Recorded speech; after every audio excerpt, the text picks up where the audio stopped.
তো hello guys, আজকে আমি একটি ড্রাগনের গল্প বলবো। মুখ থেকে আগুন বের করা এবং ডানাওয়ালা উড়ন্ত ড্রাগন আসলে সম্পূর্ণ কাল্পনিক প্রাণী, তাই বাস্তবে এদের কখনোই দেখা যায় না। প্রাচীনকালে মানুষ বিভিন্ন ডাইনোসরের কঙ্কাল দেখে ভয় পেয়ে এবং নিজেদের কল্পনা মিশিয়ে এই ড্রাগনের গল্প ও লোককথা তৈরি করেছিল। বাস্তবে ড্রাগন না থাকার এবং এখন দেখতে না পাওয়ার কারণগুলো আজকে আমি তোমাদের এই ভিডিওয়ে বলবো। প্রাচীন চীন ও ইউরোপের গল্পে ড্রাগনের উল্লেখ বেশি পাওয়া যায় না।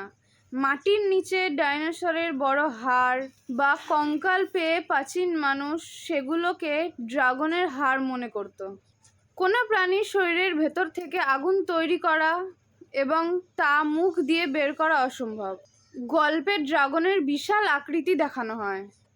পদার্থবিদ্যার নিয়ম অনুযায়ী অত বড় ও ভারী শরীরের কোনো প্রাণীর পক্ষে ডানার সাহায্যে আকাশে ওড়া অসম্ভব। তবে আপনি যদি ড্রাগনের মতন দেখতে কোনো প্রাণী দেখতে চান, তবে পৃথিবীতে এখনও কমোডো ড্রাগন নামের এক বিশাল আকৃতির টিকটিকি প্রজাতির প্রাণী বেঁচে আছে। এরা ইন্দোনেশিয়ার কমোডো দ্বীপে বাস করে এবং এদের দৈর্ঘ্য প্রায় 10 ফুট পর্যন্ত হতে পারে। এছাড়াও ছোট আকারের ফ্লাইং লিচার্ড বা উড়ন্ত টিকটিকি রয়েছে, যাদের অনেকেই ড্রাগন নামে ডাকে। আপনি কি কমোডো ড্রাগন বা প্রাচীনকালের ডাইনোসরদের সম্পর্কে আরও কিছু জানতে চান? তাহলে আমার ভিডিওটিকে সাবস্ক্রাইব করে দেবেন, আর আজকের ভিডিওটি কেমন লাগলো সেটা কমেন্টে জানাবেন।